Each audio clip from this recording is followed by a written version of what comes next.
Armstrong insists the British will strike Baltimore, a major commercial center, not the capital. But President Madison responds to the growing panic gripping Washington and overrides Armstrong. He creates the 10th Military District, an area encompassing Washington, and selects a political appointee, William Winder, to lead this new defense. Winder has very little real power. He's inexperienced, and it doesn't help to have a Secretary of War who's not willing to cooperate. As a result, Winder has probably 500 regular troops at his disposal and no militia, because the Secretary of War will not let him call out the militia from Maryland and Virginia unless of dire immediate emergency. That emergency becomes a reality on August 19th, when 5,000 British troops land at Benedict, Maryland, less than 25 miles from Washington. The path to the capital is clear. The capital itself is like tethered prey. And as the British began their march west, fear is overtaken by terror in Washington, and terror becomes pandemonium, because this is a defenseless city.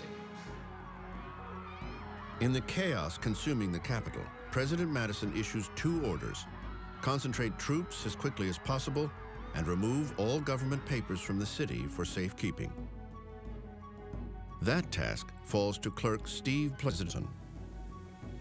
He hurries to buy coarse, durable linen, which he orders cut and sewn into book bags. And into these, he and others gently put, believe it or not, the Declaration of Independence, the Constitution, international treaties, and George Washington's correspondence. While this is being done, the Secretary of War, John Armstrong, passed by and rebukes Pleasanton for being an alarmist, for thinking the British were on their way to Washington.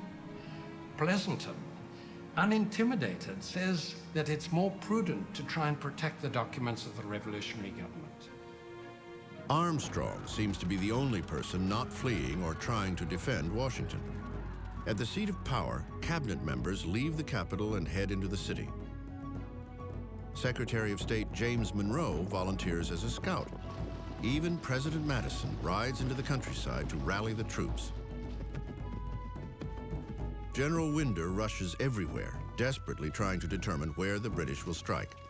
With each new report, he exhausts his men with countermarches. General Winder decides to make a stand to defend Washington 10 miles from the White House. And here, on the eastern branch of the Potomac, is where the fate of Washington is going to be decided. Winder makes his stand at Bladensburg, Maryland, just 6 miles from Washington, in what will be one of the most notorious American military embarrassments of the entire war. There, on August 24th, his hastily gathered, inexperienced defenders face off against veteran troops under Major General Robert Ross, the commander of the land-based invasion force. Ross, in many ways, is the ideal combat commander. He's aggressive, he's brave, and he leads at the head of his troops. He doesn't expect anyone to do something he's not willing to take on himself. On Ross's order, British troops advanced toward the first of 3 American lines.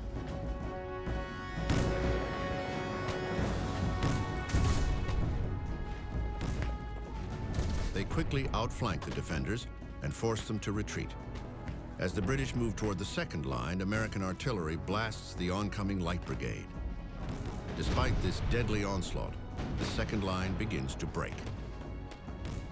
Most of the British soldiers under Ross are veterans of the Peninsula War.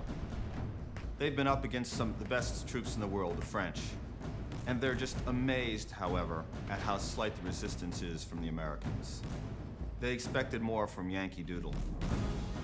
The third line makes a desperate last stand until the British finally overrun them.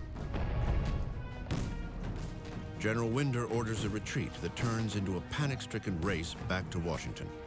They run so fast that the Redcoats suffer heat stroke trying to keep up with them.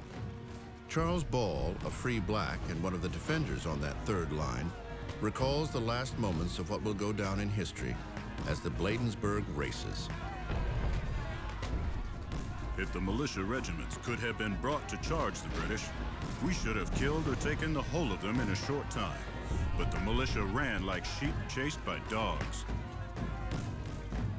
In just 1 hour, all resistance has been wiped off the map.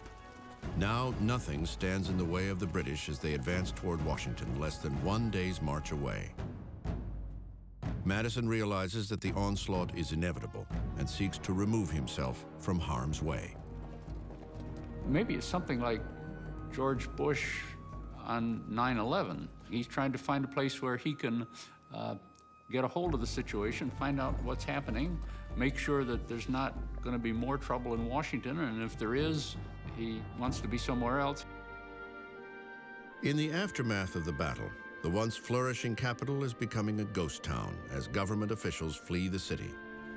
Battered American troops staggering back into Washington have no information of the president's whereabouts.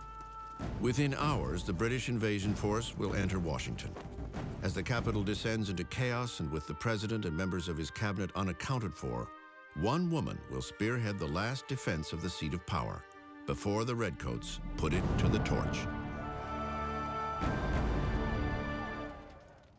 August 24th, 1814, would go down as one of the blackest days in American history.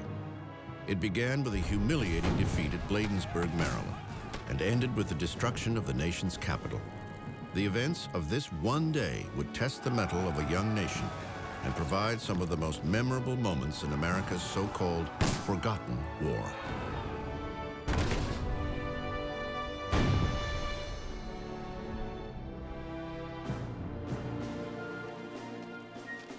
While the British overrun American forces and advance on Washington, just 6 miles away, one woman remains firmly entrenched in the White House, the First Lady, Dolly Madison. Dolly Madison is my favorite character in American history.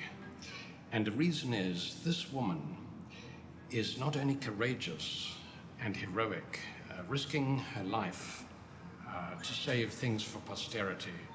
This is a woman who is beloved, the most beloved woman ever to occupy the White House, admired and respected by the rich, absolutely beloved by the poor. Dolly and James Madison make up one of the oddest couples in Washington. While the president was bookish and introverted, she was the life of the party. She loved to dip snuff, play cards, and scoop ice cream, all while modeling the latest fashions. But don't think of her as someone who is superficial. People think of her as someone that they respect. They understand that she has the ability to bring out the best in her husband.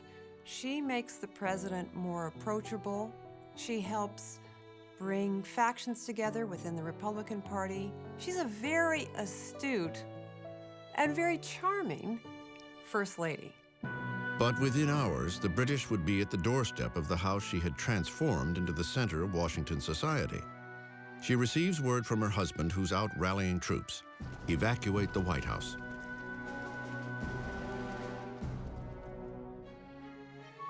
As the desperate minutes dwindle, Dolly Madison heads for a national treasure.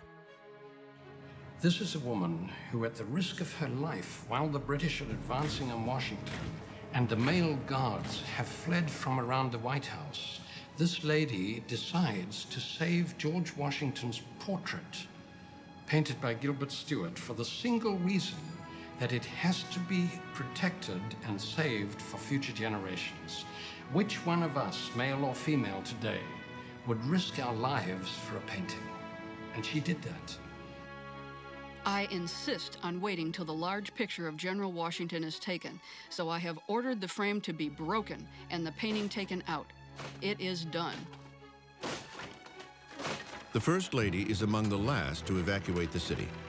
She finally boards her carriage, searching for her husband. By 8 p.m., British forces, led by Major General Ross, enter Washington. It was never expected that an army of 4,000 men could march with little or no difficulty, take and have at its mercy the capital of the United States.